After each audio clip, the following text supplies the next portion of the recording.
በስመ አብ ወወልድ ወመንፈስ ቅዱስ አሃዱ አምላክ አሜን።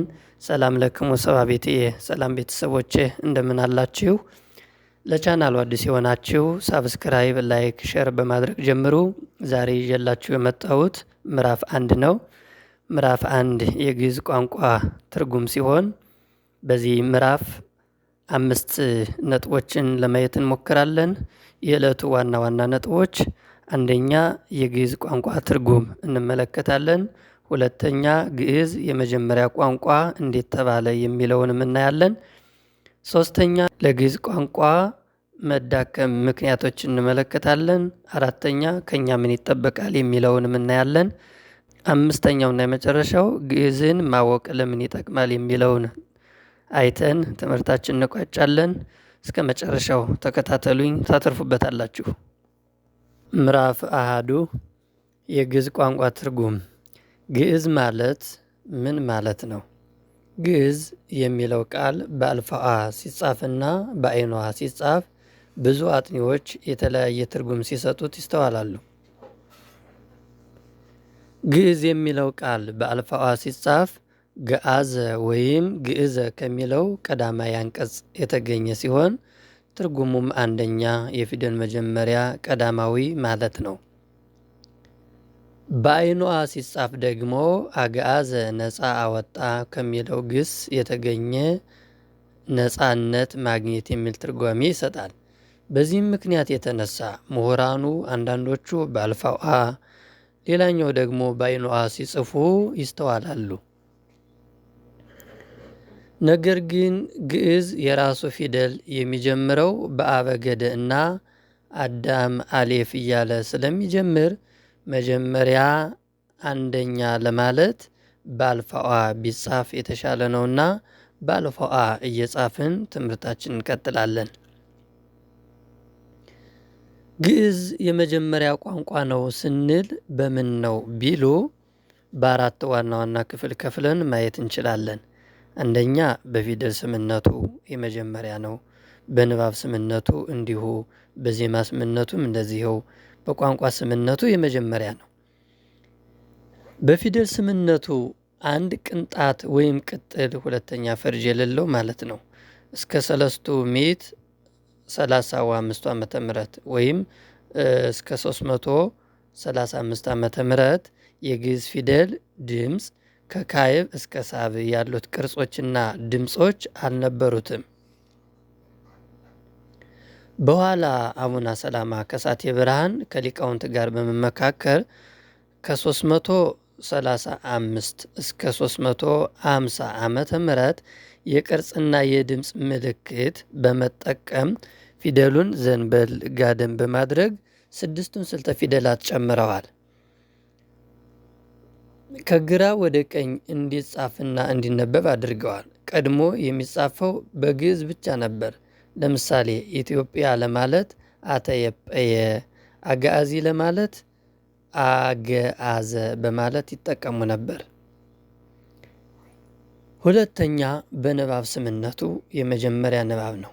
በቤተ ክርስቲያን 3 ዋና ዋና የንባብ ስልቶች አሉ።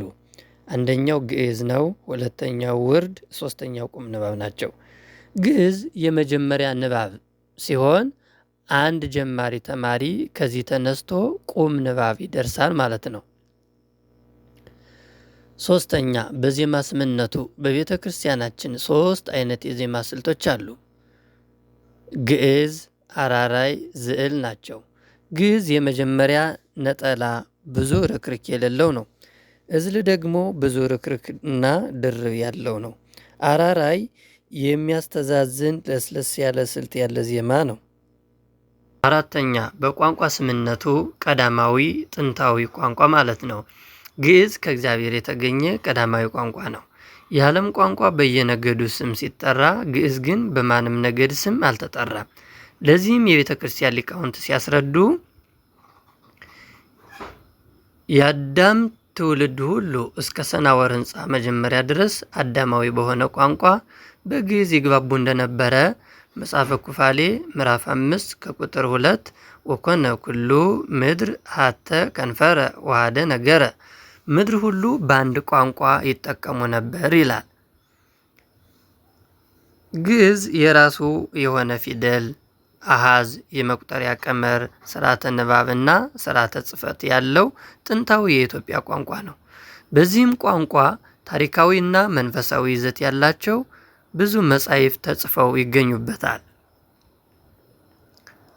ለቋንቋው መዳከም ምክንያት ምንድን ነው ሲባል በዮዲት ጊዜ ያጋጠመው የ40 ዓመት መከራ፣ የግራኝ መሐመድ የ15 ዓመት ስቃይ፣ በዘመነ መሳፍንት የነበረው የእርስ በርስ ጦርነት፣ ግጭት፣ ቋንቋውን ከሃይማኖት ጋር ማያያዝ፣ አብነት ትምህርት ቤቶች በቂ ትኩረት አለማግኘታቸው፣ ለግዕዝ ቋንቋ የተሰጠው ግምት አነስተኛ መሆኑ፣ በአሁኑ ጊዜ የንግግር ቋንቋነቱ እየጠፋ የሥነ ጽሑፍ፣ የቅኔና የመንፈሳዊ አገልግሎት መሳሪያነቱ በመጠን እየቀነሰ ያለበት ሁኔታ ይታያል።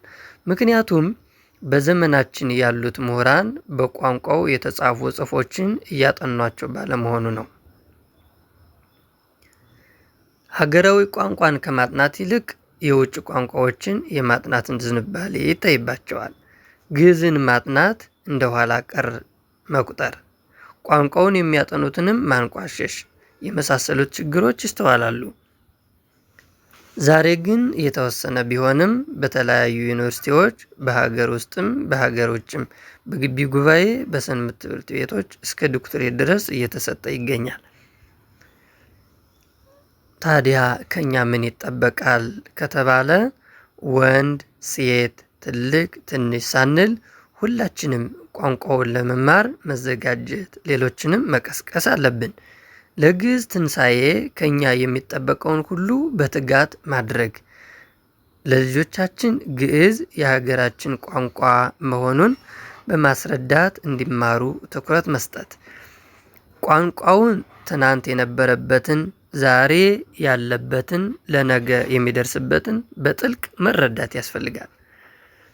ግዕዝ ማወቅ ለምን ይጠቅማል ሲባል የግዕዝን ቋንቋ ማንነት፣ ስርዓተ ንባብ እና ስነ ጽሑፍ ለማወቅ፣ የአባቶቻችንን ወግ፣ ባህል፣ ታሪክ ለማጥናት፣ በግዕዝ ቋንቋ የተጻፉ መጻሕፍቶችን አንብቦ ለመረዳትና ለመተርጎም፣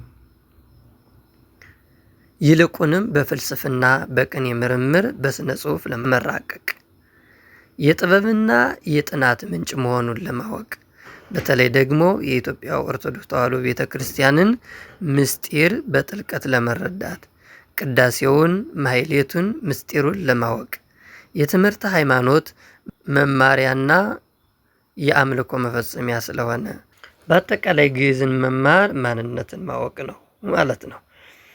የዛሬውን ትምህርታችን ከዚህ ላይ እንጨርሳለን። ሳብስክራይብ ያላደረጋችሁ ሳብስክራይብ አድርጉ።